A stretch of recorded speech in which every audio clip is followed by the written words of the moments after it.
किसानों का बन के पसीना सींचता है धरती का सीना। मेहनत का तेरी हक दिलवाने, नई तकनीक नई खोज बताने। पशुधन को गुणवान बनाना, पौध सुरक्षा को सिखलाना, खेती के सब गुर समझाने, भारत का सरताज बनाने।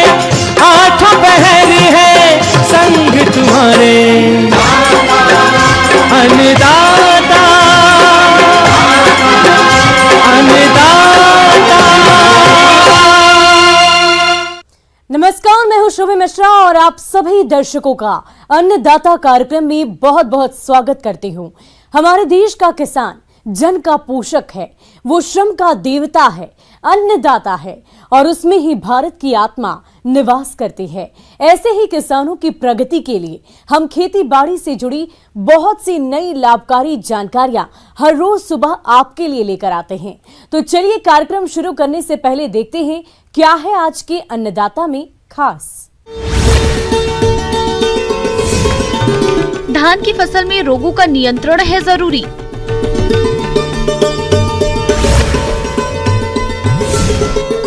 औषधीय फसल सर्पगंधा की खेती करके कमाएं अधिक मुनाफा।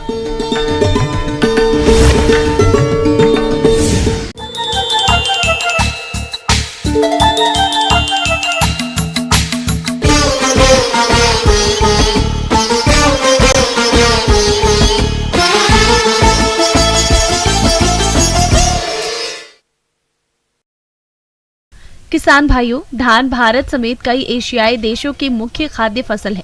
इतना ही नहीं, दुनिया में मक्का के बाद जो फसल सबसे ज्यादा बोई और उगाई जाती है वो धान ही है, जिसकी खेती मध्य प्रदेश और छत्तीसगढ़ में व्यापक रूप से की जाती है। लेकिन इस फसल में सबसे अधिक रोगों का प्रकोप होता है, जिससे उत्पादन बहुत कम हो जाता है। इसलिए इनकी पहचान करके नियंत्रण कैसे करना है, इसकी जानकारी लेते हैं कृषि विज्ञान केंद्र शहडोल के विषय विशेषज्ञ बृजकिशोर प्रजापति से।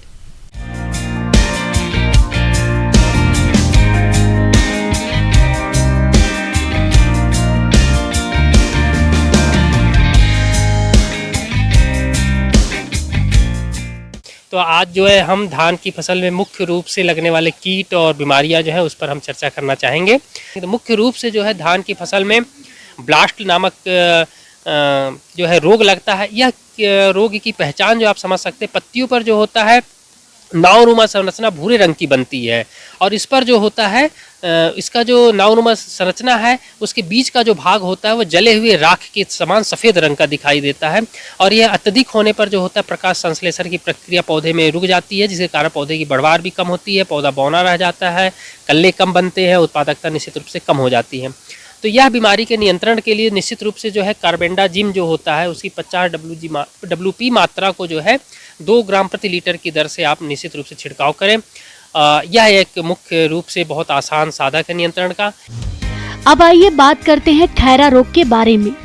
तो इसके लक्षण जस्ते की कमी वाले खेत में पौधरोपण के 2 हफ्ते के बाद ही पुरानी पत्तियों के आधार भाग में हल्के पीले रंग के धब्बे बनते हैं, जो बाद में कत्थई रंग के हो जाते हैं, जिससे पौधा बौना रह जाता है तथा कल्ले कम निकलते हैं और जड़ें भी कम बनती हैं और भूरी रंग की हो जाती हैं। खैरा रोग के नियंत्रण के लिए 20 से 25 किग्रा जिंक सल्फेट प्रति हेक्टेयर बुआई पूर्व उपयोग करें। खड़ी फसल में 1000 लीटर पानी में 5 किलोग्राम जिंक सल्फेट तथा 2.5 किलोग्राम बिना बूझा हुआ चूने के घोल का मिश्रण बनाकर उसमें 2 किलोग्राम यूरिया मिलाकर छिड़काव करने से रोग का निदान तथा फसल की बढ़वार में वृद्धि होती है। अब तीसरा जो है मुख्य रूप से जो बीमारी की धान की फसल में लगती है वह है अच्छंद अंगमारी जो होता है। यह जो है इसकी पहचान आप समझ सकते हैं कि इसके जो तना का भाग होता है, जहाँ पानी से जुड़ा हुआ होता है, टच में होता है, वहाँ पर जो अंडे की नुमा संरचना होती है वह भूरे या बैगनी रंग के हो जाते हैं और यह जो होता है धीरे धीरे जो है एक दूसरे से जुड़ते हुए चले जाते हैं और जैसा सांप नुमा संरचना होती है वैसे पौधे पे आपको यह दिखाई देगा।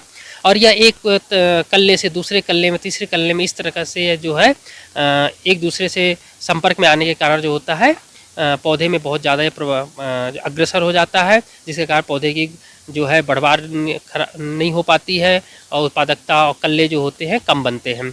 यह बीमारी के नियंत्रण के लिए मुख्य रूप से जो होता है कार्बेंडाजिम 50 WP की मात्रा 2 ग्राम प्रति लीटर की दर से आप छिड़काव कर सकते हैं, या जो है प्रोपिकोनाजोल जो है 25 SC जो होता है उसकी जो है 2.5 ml मात्रा प्रति लीटर की दर से आप छिड़काव कर सकते हैं, या हेक्साकोनाजोल जो है इसकी भी जो है 2.5 ml मात्रा को जो है प्रति लीटर की पानी में घोलकर आप छिड़काव कर सकते हैं। भूरा धब्बा या पर्ड चित्ती रोग। इस रोग का आक्रमण पौधों की वानस्पतिक अवस्था से लेकर बालियों में दाना भरते समय तक होता है। रोग के लक्षण मुख्य रूप से पत्तियों, पर्ड छंद और दानों पर आक्रमण करता है। पौधों की पत्तियों पर गोल अंडाकार आयताकार छोटे भूरे धब्बे बनते हैं, जिससे पत्तियां झुलस जाती हैं और पूरा पौधा सूख कर मर जाता है। दाने पर भूरे रंग के धब्बे बनते हैं, जिससे दाने हल्के रह जाते हैं और फसल उत्पादन में कमी आ जाती है। इस रोग की रोकथाम के लिए खेत में पड़े पुराने पौध अवशेष को नष्ट करें। इसके अलावा रोगरोधी किस्म IR 36 की बुआई करें। धान की फसल में रोग का प्रकोप नहीं हो, इसके लिए बुआई से पहले कार्बेंडाजिम दवा 2 ग्राम प्रति किलोग्राम बीज की दर से बीजोपचार करें।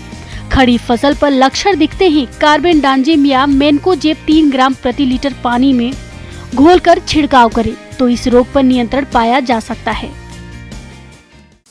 और अब जो है लास्ट में जीवाणु झुलसा रोग जो होता है, जिसको बैक्टीरियल लीफ ब्लाइट है, और हमारे किसानों के द्वारा या हमारे क्षेत्र में बहुत ज़्यादा सूचना मिल रही कि यह बीमारी लगी हुई है। तो यह बैक्टीरियल लीफ ब्लाइट जो है, इसकी पहचान आप समझ सकते हैं कि जो धान का पत्ता होता है उसका ऊपरी भाग जो होता है पीले रंग का होता है, और आप देखेंगे चिपचिपा सा होता है, जैसा कि पानी उससे निकल रहा है। सुबह या शाम में देखने में उससे पानी बूंद बूंद में आपको दिखेगा, और यह जो होता है भूरे रंग का होते हुए नारंगी रंग का होते हुए जो है धीरे धीरे सूखना शुरू हो जाता है, और यह पत्ती के दोनों किनारे से होता हुआ नीचे की ओर बढ़ता है और पत्ते का जो है पूर्ण रूप से जो है सूख कर गिर जाता है, जिससे प्रकाश संश्लेषण की प्रक्रिया रुक जाती है।